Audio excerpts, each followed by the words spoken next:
Ladies and gentlemen, welcome back to the Kerbal Space Program. A couple of things before we get started officially. As of the request for a couple of the viewers, we have decided to return the Luna lifeboats back to the planet Kerbin. And that's because they're not really doing anything of value over there anymore, they don't really return any science, and if we bring them back to the planet, we can recover them for a little bit of a boost for our economy. Also, we have done one economic mission too. I decided to make this part a montage because we've already seen stuff like this before. I'm just testing a couple of motors out there. And that's about it. So, without any further delay, let's get to the actual episode. Ladies and gentlemen, welcome back. Now that we've done those economy missions and gotten rid of some of the Luna missions, we now have enough to build the remaining parts to get us to this area. Now then, there are a couple things I need to say before we get started.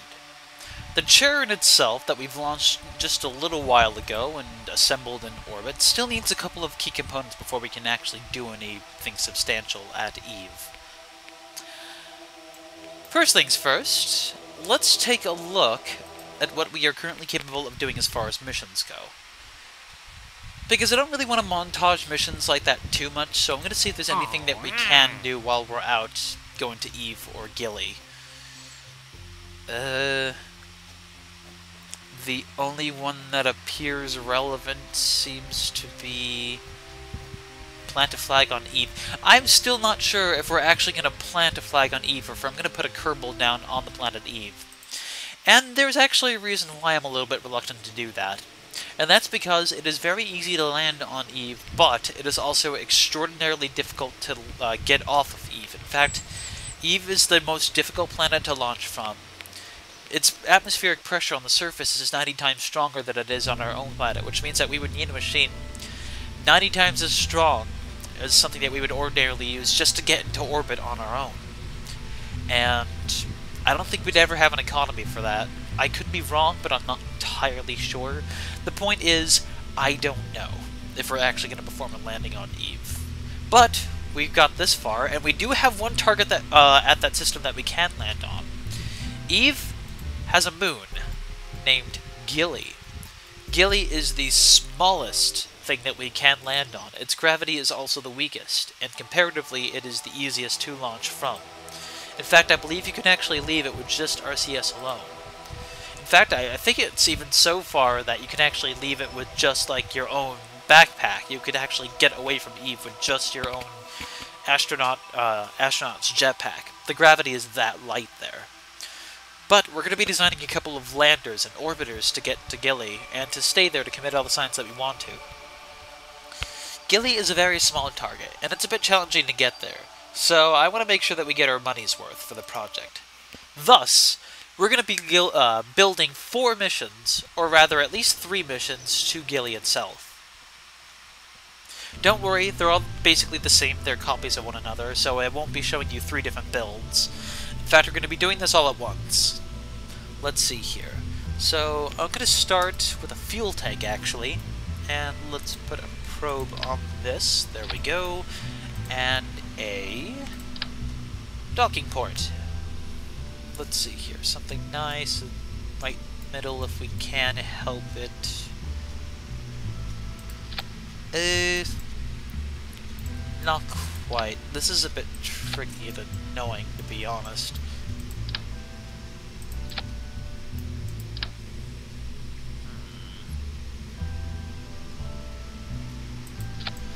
About there?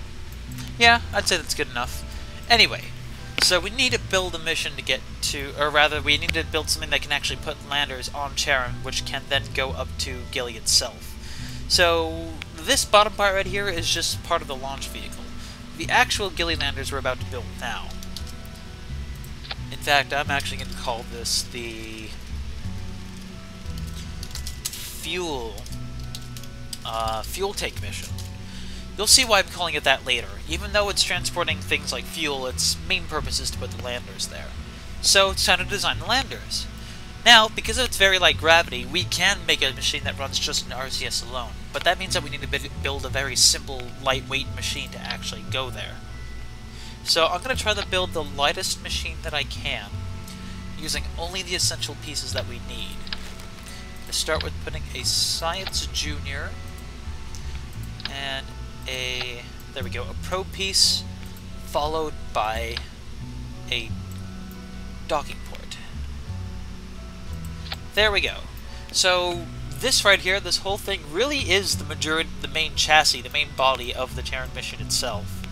Or rather the Gilly mission itself, the Gilly lander. Let's see. So first of all, let's put on the essentials that we're actually going to have on this mission. Considering that it's a lander, we're going to want to have some landing struts. We have a choice between the standard ones and the small ones here. Let's take a look at the differences. Heavy-duty metal detector.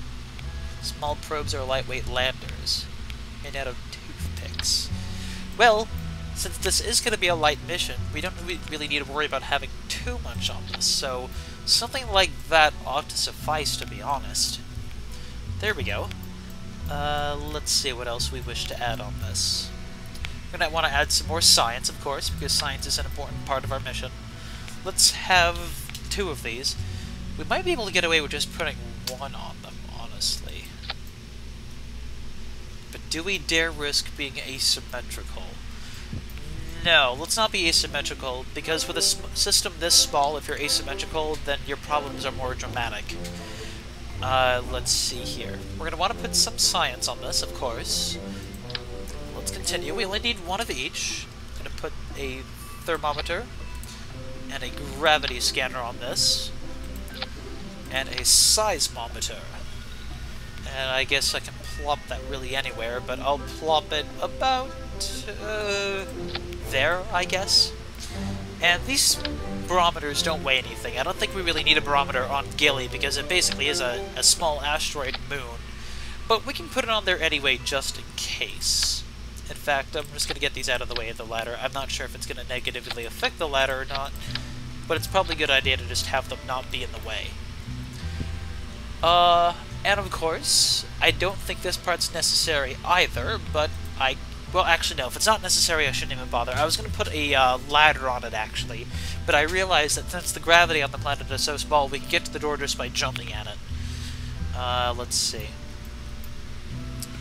We're going to want to be able to return to Kerbin on one of these, because we need to actually land on the planet to transmit our valuable data back. So I'm going to add some parachutes on this, about 4 of them to be precise. Parachutes I don't think weigh that much, so it should be safe to bring them. We're going to need to put some RCS fuel tanks on this so that we can actually control this thing. And these may look kind of heavy, and actually they really are, but they'll give us the amount of fuel that we need to actually get there and back. Actually, let's consider this. Each one holds 150 monopropellant. This one is significantly less heavy, but only carries 100. Oh man, it's all about balancing weight and whether or not we need it to actually... Well, I'll look at this design for now, and if it turns out it's flawed, then we'll try to do something else. I'm going to now attach some control thrusters on this, so we can actually pilot this thing with the RCS fuel that we have. Like so. In fact, I'm just going to move these a little bit further up so that they don't obstruct the door. There we go. Okie doke, so now we should have all the propellant that we need. Like all missions, we need a couple of essential systems, like electricity, so let's add some solar panels on this. Solar panels, especially closer to the sun than we are now, I think are going to be a little bit more useful in providing energy, so we should be okay as far as that goes. And we're going to want to have some batteries to hold that, that energy. Let's see, but how much are we willing to take with us? These aren't really even that heavy. I think we can actually just take 4 of these and we should be fine. But cutting corners is a staple part of this whole mission. Let's see. Well, I'm going to lower these down a bit. plop these down here. So now we have electricity and power. We have a whole bunch of science that we're going to want to put on this. Now then, we've put a probe in this, so technically it can move all on its own. But let's suppose this hypothetical situation. Let's suppose that we decided to leave one of these behind. Maybe as an orbiter of Gilly after we finish using it. Well, if we choose to do that instead of returning it to planet Kerbin, we can use these communitrons so that we can stay in touch with the probe in case anything goes wrong with it, or rather in case it gets any new data, scientific data. There we go, so now we have a satellite dish on it so that it'll transmit data. That's about it, honestly. This is about as much as I think we need to take with us. And frankly, it might really be enough to get us there. Let's see if there's anything else. If we want this mission to be an orbiter, we could bring some engineered parts with us. They don't weigh anything. They literally have no mass. I guess it wouldn't be a problem if we took one. The thing is that this mission is already cluttered. I don't know where to put it. Nah. And we don't need to bring anything unnecessary with us. In fact, I'm not even going to worry about bringing a map set either. We can design some map sets specifically for this mission. This is primarily a lander. That's how we should treat it. So I think we're done here, actually. At least in designing this main lander. So here we go, ladies and gentlemen. This is what's going to land on the moon Gilly, which I think is going to be our first interplanetary manned landing, which should be fun. Now then, I want to take 2 of these with us, because 1, symmetry, and 2, in case anything happens to one of them, we can use the other one as a lifeboat and recover the other craft. So we're going to copy this design and paste it twice into the main mission here. So I'm going to grab it from the bottom here so that we can carry the entire thing, and drag it into the subassembly drop zone. Now then, let's talk naming schemes. I've decided to name the missions that go to Eve after missions... well, actually, after a video game, actually. I'm taking inspiration from an old computer game called Myst, which was about exploring other worlds and seeing what was available there. And, of course, a bunch of other things, too, but primarily it was a game of exploration, at least in my opinion. And each of those worlds had interesting names. There were 6 of them, to be exact, but 4 of them strike out as being particularly fun names that I want to name my machines after. They were called the Mechanical Ages, the Selentic Ages, the Channelwood Ages, and the Stoneship Ages. Now then, I'm considering these things like little tiny machines or ships, so I'm going to be calling these 2 particular missions Mechanical and Stoneship. There we go. And as soon as we drag it back to the subassembling menu, we can just bring it right back out here and add as many of these as we want to, honestly, but I'm only going to be bringing 2. There we go. Now then, these are going to attach the Charon, or the sides of the Charon, the side docking ports, and then we'll be taking them with us to the planet itself, and to its moon, Gilly. But we need a little bit of stuff to actually get us there in the first place. And now that I'm looking at this, I realize I may have made a design... No, actually no, we're good. We're still safe. It's just going to have to be a little bit weird about this. So, the Charon, we had to spend some of its fuel to put it in the orbit that it is in now. But we can actually take some fuel with us and put it on the Charon while delivering these landers to it. So, this lower stage here, these 2 fuel tanks connected to a probe, they are going to be a fuel tank mission that we're going to be bringing up to Charon as well, and giving it a little bit more fuel so that it has a little bit more oomph to get to Eve itself. I'm just going to be moving that up to make sure that yep, the probe's still there, so I just wanted to make sure that was in fact still there. I'm going to be moving these off to the side there. There we go. I'm going to be adding some more fuel tanks, specifically about 4 of them. There we go. And these fuel tanks are going to all, like every fuel tank that you see here is going to contribute directly into the Charon and nothing else. Not the launch or anything. So, we're going to want to make sure that this lower piece right here is its own probe, which means that it needs to be able to work under its own power, it needs to propel itself, it needs to put itself onto Charon. So, we need to have our essentials. We're going to have some solar panels, we need to have some energy, or some batteries, I mean, rather. 4 of them should be fine. We're going to be adding some monopropellant, so we can do some precise movements to put it actually on the Charon itself. About 4 of them I feel should be fine. Let's see. And we can really put them right there, quite frankly. Let's add some thrusters so that we can actually control this device. And, let's see. I'm going to put some... For further control, we can put some stabilizers on this as well. Oops. I want to put them on top here. There we go. So these are basically going to be going to help us control that precise movement that this machine's going to need to actually land, or rather reconnect to the Charon itself. And finally, in the effort to save money, we're going to be landing this fuel tank back on Kerbal when we're done with it. So I'm going to add some parachutes onto it, and that should be about it. Oh right, one more thing. To make sure that none of the fuel that we've attached in these tanks goes towards launching this device, but actually goes directly into the Charon itself, I am going to be adding some stack separators.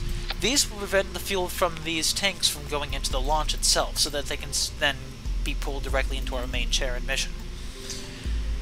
Now then, this is a rather unstable design right here. If we try to launch it as is, it's going to wobble around and eventually flop back down to the planet. So we need to stabilize this. And fortunately, we can do that and also give it a little bit more fuel at the same time.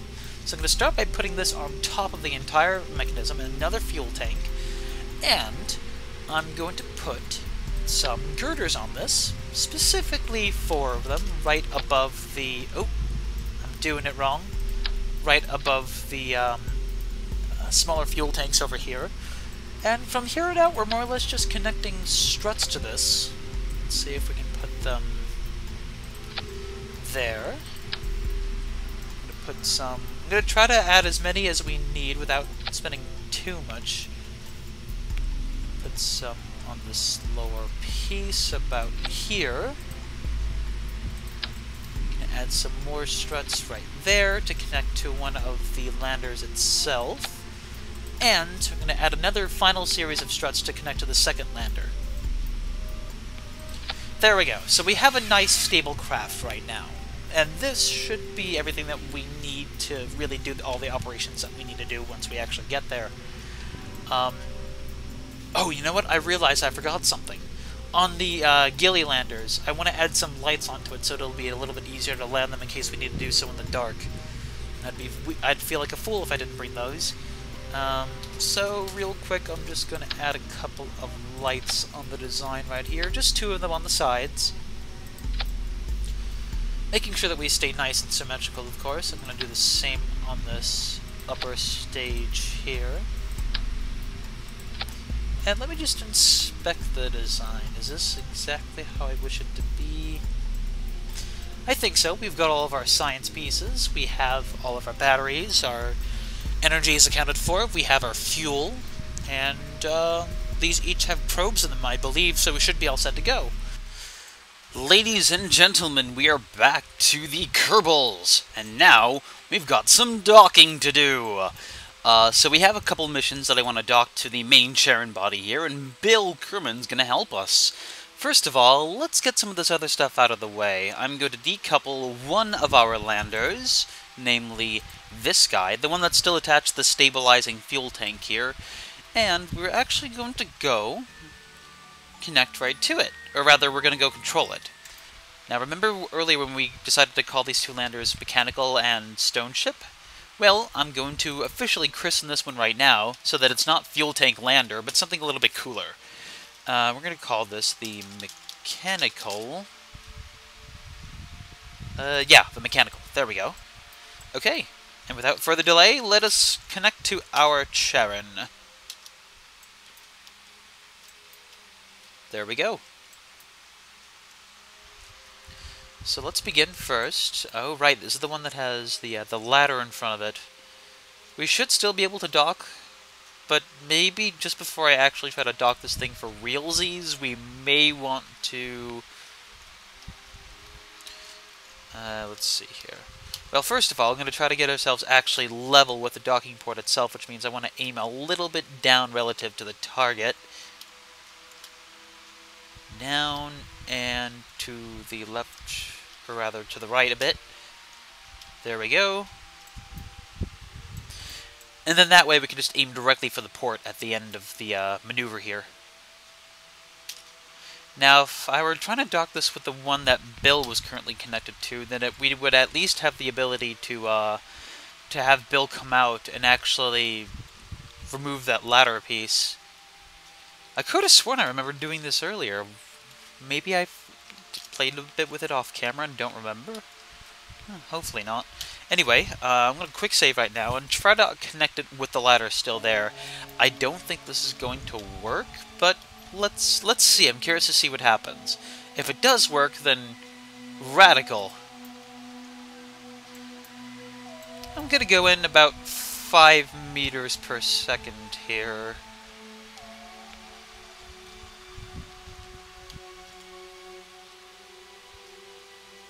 Oh, well, I'll be darned, that does work. Even with the ladder obstructing the docking ports. I feel like that really shouldn't work, but it did, so whatever. Anyway, there's a couple of different things we can do right now. I'm going to connect all of our remaining liquid fuel into, not that tank, into the lower tank right there. There we go. There we are. So now the Charon has a bit more fuel to expend on its way to Eve. And, let's see here. I'm not sure if this is going to cause any problems, so we're going to try to decouple this node right here. And time skip a little bit to see where that piece actually goes. As long as it drifts away from the craft, we should be in good shape. Let's see. Time skip. Oh yeah, that should be fine. It's just going to float away very slowly, but it is going to leave. Okay, so for all intents and purposes, this craft is all set to go. Next up, I'm going to cut ahead to when we try to land the next piece. And actually, while I'm at it, I'm just going to retract this ladder, because that just looks so stupid. So phase 2 of my mission is going to be to try to connect the actual main fuel piece to the Charon itself. So I'm going to disconnect from the other lander that we actually have Bill connected to. So we're going to decouple that, and we're going to try to connect the fuel tank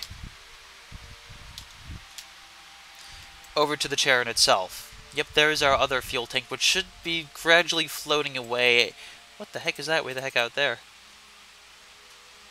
Oh, that's probably the lower stage that we launched this with. I actually did that particular bit last night, so apologies for any weird happenings. Okay, we need to get up there at the very least, because I want to connect this to the top of the vessel, because that'll be the least awkward spot to try to connect something this massive. So I'm going to aim upwards just a tad bit.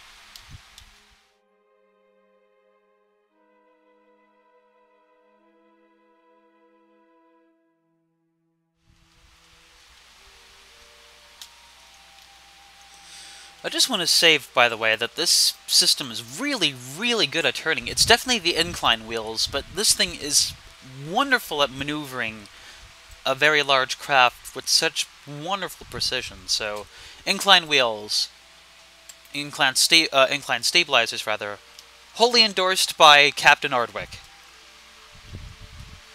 Okay, there we go.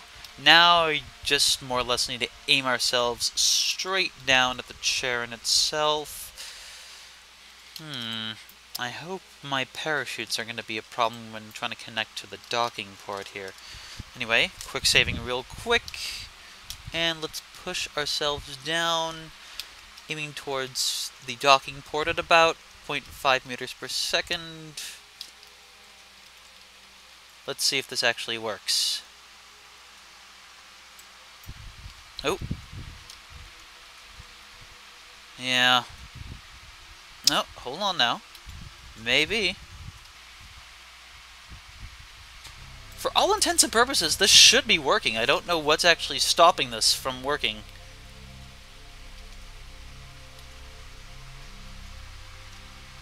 I mean, look at this. We're here. We're connected.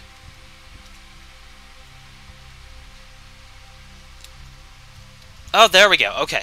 So, a little bit awkward, but we managed to make this work. Now then, all we have to do is transfer all the fuel, and we've got a ton of it to spare.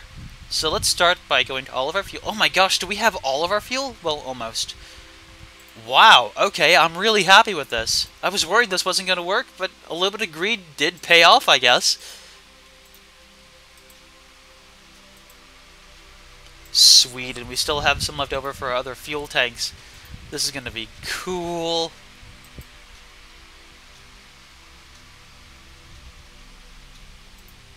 Okay, we might actually have enough to fill up the lower area entirely. We're not going to have enough fuel on this lower piece here to actually fuel the entire Charon, of course. The Charon's a little bit too big and we burned a little bit too much fuel to get to where we are right now. But this is a bit more than I was expecting to actually carry on this one mission, so I'm happy. We're definitely gonna fill the lower part of our mission, that's for sure. Let's see here. There we go. Oh yeah, there we go. The lower stage is entirely filled out, and we still have plenty of room to spare on this. Let's see. Is this fuel tank good? Yep. Let's try to fuel this big one then, I guess. I don't think we're going to be able to entirely fill up the big one, though. The big one attached to the original Charon. That one, that's a bit too much of a stretch, I think. Well, we can come close, or at least we can improve our chances significantly. There we go. Oh, and it's sun time now. I mean, it's sun time. It's daytime now. So, ergo, we get to have sunlight coming into our solar panels, so that's all fine and dandy. So, not bad from a single refuel mission. Anyway, we have one more mission to launch here, and that's the other fuel tank lander, which right now really needs a better name. And this one actually houses Bill. Bill is going to be our official lander who's going to go to the Gilly place itself, because, you know, tradition. We are going to rename this Stoneship. Now all we have to do is connect this to the Charon mission itself, just like before. And here we go.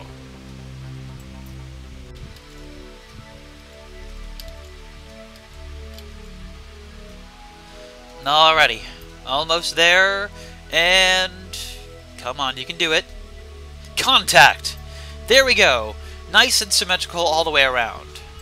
So now Bill's been added to the main Charon mission. Let's see, that's mechanical over there, so that makes this Stoneship. And now, all I want to do is add some more monopropellant to this to optimize our monopropellant amount. There we go. Okay, there we have it. So all of our monopropellant is fully utilized for this mission. We still have some more monopropellant left in the tank itself right up here, and we're going to be using that to land this tank back on the ground so that we can get as much money back for our mission as possible. So, as a matter of fact, most of what we can do is done here. I guess while we're here, let's sort of explore what we've got. I wonder what it looks like from Bill's point of view here. He's in the Gilly lander, by the way. Huh, I was hoping his view out would be a bit more dramatic, like you could see pieces of the Charon setting up here. I guess not. Now then, instead of keeping Bill in this lander for the entire mission, I am actually going to EVA him back out. But quick saving before, just because anything can happen. Let's EVA Bill out of this craft here. I'm going to put him in this main lander right here. This is entirely not important to do, but it makes me feel better. Or it makes me feel a little bit more like I'm treating Bill with a fair amount of respect. Let's see, let's just... There we go. That was easy. I think I'm getting better at this. Back inside, Bill. You are now officially part of the Charon. Let's see what your view looks like from in there. Ooh, that's pretty cool. We can see the lander that we came out of, I think. And we can see the sides of our missions. So, Bill's got a nice view from here. Now then, that's about as much as I wanted to do. The Charon, for all intents and purposes, is set to go for this stage of the mission. I'm just going to bring the fuel tank mission back home so we can get money back from it. Let's see, so I'm going to undock and go to the fuel tank. Turn on RCS, T, and make sure that we separate cleanly so that we do not hit anything on this craft while we return home, and so that we don't accidentally redock with it too. So this system has no fuel and almost no monopropellant left, but we can still land it. All I need to do now is aim towards the retrograde here and use my remaining monopropellant to burn backwards, or to burn retrograde. So while I'm doing this, let's talk a little bit more about our mission. What I want to do is I want to add a couple more pieces to it, just 2 more before we actually leave to go to Eve. We have a couple of landers that are going to Gilly itself, but I would like to also have some orbiters, some satellites for Gilly, or at least one of them for Gilly, so that way we have a continued constant presence at the moon itself. As I said before, Gilly is kind of a difficult place to reach, so again, I want to get our bang for our buck. And I figure that the more missions we send to Gilly and the more stuff that we get to keep there, and the more stuff that we can control while we're there, the more worthwhile this whole thing will be. So I'm planning to attach 2 more missions. One of them is going to be an orbiter for Gilly, probably a mapsat. And I was thinking of adding another probe onto it too, like another copy, a sister probe. I'm not sure if we're going to have that one orbit Gilly too. We might actually have that orbit Eve itself, so that we can get science from it sooner. You might be thinking that it's a little bit dumb of me to not connect any missions to Eve itself on this Charon, especially after all the hard work we've been putting into it. Well, don't worry. I want to build... actually, I was considering building this for a while, and now that we have the chance, I'm going to. After we send the Charon there, I'm going to build another smaller mission to supplement the Charon. It will actually have the pieces that will land on Eve proper, like the one that's going to splash down in the water, or maybe a rover or 2. And then we'll be able to deliberate whether or not we feel like sending a Kerbal on the surface to the surface of the planet itself. I'm still not entirely sure if I want to do that, just because it might require building a rocket that is so intensive that that my game might not be able to handle it. It occurs to me that I don't really have any lander legs or anything on this, and the way I have it built is going to try to land on this rocket nozzle, which is almost certainly going to result in some type of explosion. So we're going to try to parachute this thing down anyway, and if it doesn't work, then I'm going to decouple this piece right here, so that this can then crash on its own and not endanger the rest of the craft from trying to crash on its own. There we go. As soon as we dip below 200 meters per second on our speed, we're going to land on the surface, like on the actual... Whoa, hold on. I think we're going to land on the actual planet's surface itself, I realize. Oh, we're getting pretty darn close to the surface now. Let's see. Oh, our parachutes have already deployed. And we're going at 6 meters per second, which is a safe landing speed, I think. Yeah, I think this is safe. The problem is that without a shadow, I can't really tell when we're going to be hitting the surface is the problem. So we're going to have to kind of play it safe here, because we have no moonlight to go on either. Okay, so we're close enough to the surface for me to feel comfortable going at normal speed. Oh yeah, here we go. Something's going to explode, I'm sure of... Oh, well, I'll be darned. It landed upright. That is awesome. Before it topples over, I'm going to recover the vessel now. Let's see how much money we make back from this. Let's see. Oh, not bad. Not bad at all. That was kinda worth it. I don't know if it was totally worth it, but it definitely did give us a bit more funds. So then, in the next video, we're going to launch 2 more missions to the Charon mission. and then we're going to go to Eve. So we're nearly there, guys. Nearly. Just a little bit more to go. Until then, everybody, this is Hardwick. Stay tuned, and good night.